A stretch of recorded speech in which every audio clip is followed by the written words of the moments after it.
के लोग हैं, इनको समझ में नहीं आ रहा कि हम कैसे पटकनी दें, कैसे इनके बराबरी करें, कैसे जनता के सामने इनको करें। और आपको बताना चाहता हूँ, ये अभी रमन सिंह जी का नाम ले रहे थे, 186 करोड़ रुपए की सौर जो योजना थी, जिसके तहत प्रत्येक किसान को पंप दिया गया, जिसको फॉलो आज भी शायद इनकी सरकार कर रही है। ये हमारे जो देवतुल्य नेता है, हमारे देवतुल्य प्रधानमंत्री, मैं तो ये कहना चाहूंगा, जिन्होंने प्रत्येक गरीब का सोचा, अंतिम पंक्ति में खड़े अंतिम व्यक्ति का सोचा। हाँ, निश्चित रूप से अभी हमारे पत्रकार भाई साहब ने जो कहा कि जो चीजें गरीब व्यक्ति को बाजार में 500 में मिलती है, कुछ जगह नेताओं को 10-20 रुपए में मिल जाती है, निश्चित रूप से वो गलत है। वो चीजें सभी के लिए सामान्य होनी चाहिए। और मैं तो इस चीज का भी विरोध करता हूँ कि भाई अगर कोई एक नेता जा रहा है, उसके साथ 5-5 गाड़ियों की क्या आवश्यकता है? वो नेता अगर स्कूटी या एक्टिवा में निकल जाए तो पहचाने भी नहीं। ये जो है, ये भी मुफ्त की रेवड़ी है।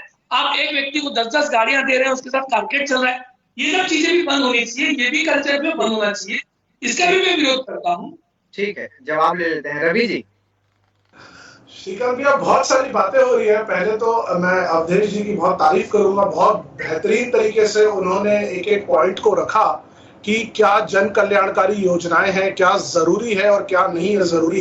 देखिए, भारत के संविधान को समझना पड़ेगा आपको कि भारत का संविधान 1947 में और 1950 में किन परिस्थितियों पे लिखा गया था।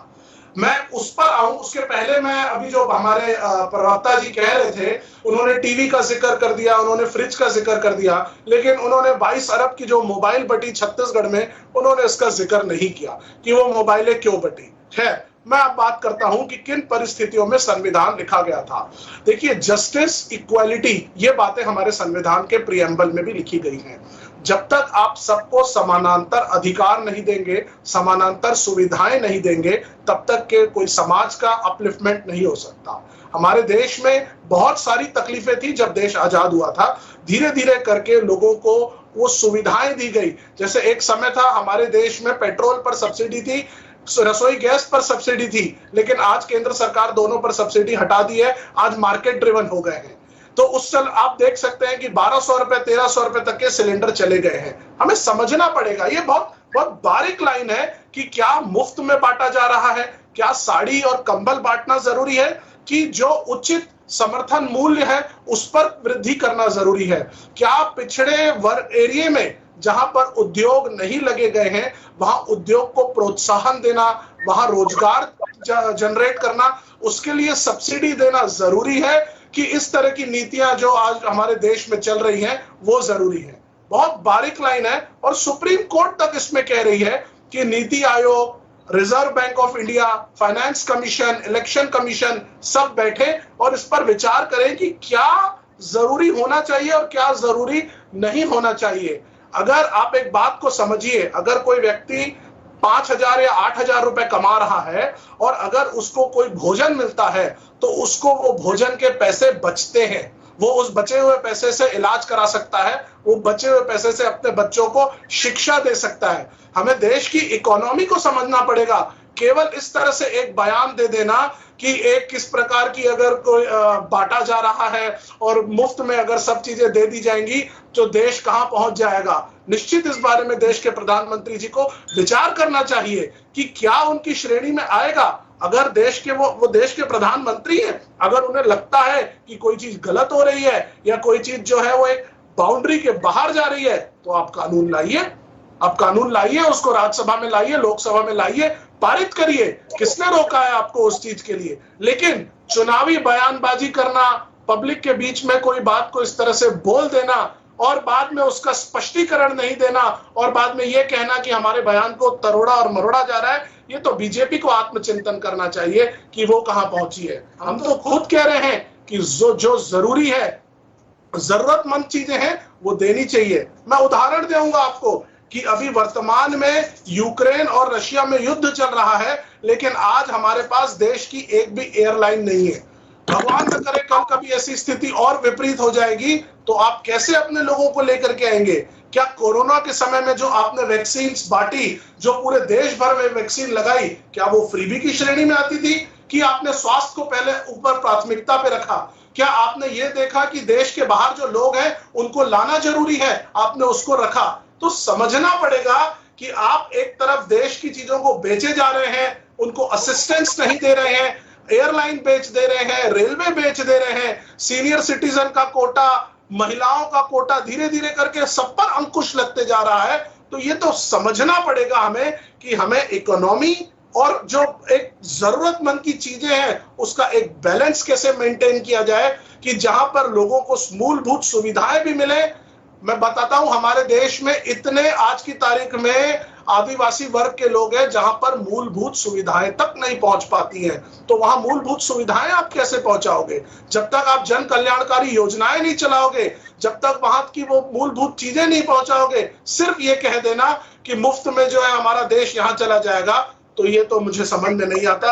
माननीय भूपेश बघेल जी की नीतियों को भारतीय जनता पार्टी को समझना चाहिए कि इन्होंने मोबाइल नहीं बांटी, इन्होंने किसान का समर्थन मूल्य बढ़ाया, इन्होंने किसान को चीजें दी जो उसके लिए जरूरत थी। तो इस बारे में भारतीय जनता पार्टी को विचार करना चाहिए। ठीक है प्रजापति जी, समय की कमी है, शॉर्ट में अपना कमेंट। रवि जी धन्यवाद, आपने मुझे अवसर दिया।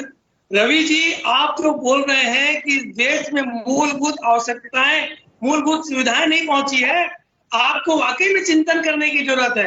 अरे इस देश में 60 साल कांग्रेस ने राज किया और मूलभूत सुविधाएं नहीं पहुंचा पाई।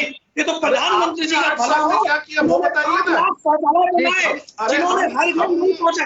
आप मुझे बोलने दीजिए, कांग्रेस ने जो नहीं किया उसका परिणाम हमें पता है। हम 50 सीट पर आ गए, 55 सीट पर आ गए। आपने क्या किया? आप विषय से भटक रहे हैं। मैं श्रीकांत जी कहूँगा, ये विषय से भटक रहे हैं। ये फ्रीबीज पर आए, ये फ्रीबीज पर बात करें, ये उसके लिए इनके पास कोई पॉइंट नहीं है। लेकिन सिर्फ हर बार वही 60 साल का लाभ लेना। अरे हमने जो पहुंचा है, आज आप देखिए एजुकेशन कहाँ है, आज आप देखिए हमारे देश में भूख मर रही थी, हमने लोगों को खाना दिया, हरित क्रांति लाई। किसको बोलते कम नहीं होते। सुनिए, मेरी बात कंप्लीट होने दीजिए, मेरी बात कंप्लीट होने दीजिए। 60 साल उन्होंने राज किया, लेकिन घर घर तक पानी नहीं पहुंच पाया। वो पानी अभी नरेंद्र मोदी जी के आने के बाद पहुंचा।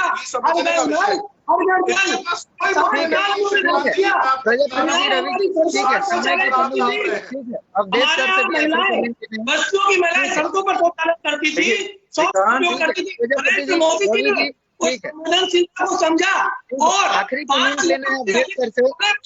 ये कौन सी बातें कर रहे हैं? इनको इतना लंबा समय, इतना बड़ा कार्यकाल इनको मिला, देश को गर्त में लेके चले गए।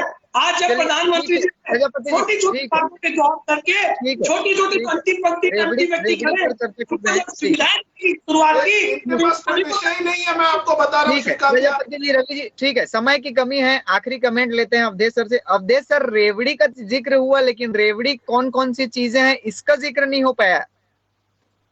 देखिए, इसीलिए आपको ये रमन्ना ने ये चीज संसद पे छोड़ दिया है कि वो डिफाइन करे कि क्या रेवड़ी है, क्योंकि कानून बनाना या उससे संबंधित चीजों को डिफाइन करने का काम जो है सो वो खास करके जो है सो विधायिका के पास है। सांसद उसको तय करे कि क्या रेवड़ी है और क्या नहीं, पहली चीज। तब ये सही तरीके से डिबेट हो पाएगी कि क्या रेवड़ी है और क्या नहीं। ऐसे में दूसरी बात जो है तो मैं आपको बताना चाहता हूँ कि भारत की इकोनॉमी की कंडीशन काफी अच्छी नहीं है, जैसे आज से करीब करीब 8 साल पहले या 10 साल पहले थी। उस हिसाब से अभी वर्तमान, और यही कारण है कि जब आपके पास पैसे की कमी होने लगती है तब आपको जो है सो बहुत सारी चीजों में कटौती करनी पड़ती है। ये पूरा का पूरा इकोनॉमिक्स है, इसमें पॉलिटिक्स कुछ नहीं कर सकती, चाहे किसी भी पार्टी की सरकार हो। अगर आपके पास फंड्स कम होंगे, आपके पास FDI कम आ रहे हैं, आपका बिजनेस चूंकि ग्लोबल स्लम डाउन है। दूसरी बात इसमें मैं बताना चाहूंगा कि उज्ज्वला का ही केस हम ले लें तो उज्ज्वला में जो है 90 लाख बेनिफिशियरीज जो हैं, उन्होंने एक बार भराने के बाद दोबारा रिफिल नहीं किया। तो बहुत सारे ऐसे भी मसले सामने आ रहे हैं कि जो मतलब जिसको आपने शुरू किया जिस प्रोग्राम को, उस प्रोग्राम को पूरा नहीं कर पा रहे हैं। घर देने की बात थी, उसको भी आप नहीं पूरा कर पा रहे हैं। क्यों नहीं कर पा रहे हैं? क्योंकि आपके पास फंड्स की कमी आ रही है। एक ग्लोबल रिसेशन तो है ही साथ साथ, तो ये जो है सो इकोनॉमिक्स आपको सही रखना पड़ेगा। दूसरी बात, संसद के पास ये सब पूरा अधिकार है कि वो डिफाइन कर दे कि क्या रेवड़ी है और क्या नहीं रेवड़ी है। तीसरी चीज कि अगर आपको बहुत ज्यादा आपत्ति है तो ये वेलफेयर स्टेट का मसला जो लिखा हुआ संविधान में उसको आप संशोधित कर दें। जी ठीक है, आप तीनों का इस चर्चा में शामिल होने के लिए बहुत बहुत धन्यवाद। तो फ्री की रेवड़ी को लेकर जमकर सियासत हो रही है, दोनों ही दल इसे अपने अपने तौर से उसको डिफाइन कर रहे हैं कि क्या चीज फ्री की रेवड़ी है, क्या चीज फ्री की रेवड़ी नहीं है। खबरों के लिए बने रहिए साधना न्यूज के साथ। Back to studio.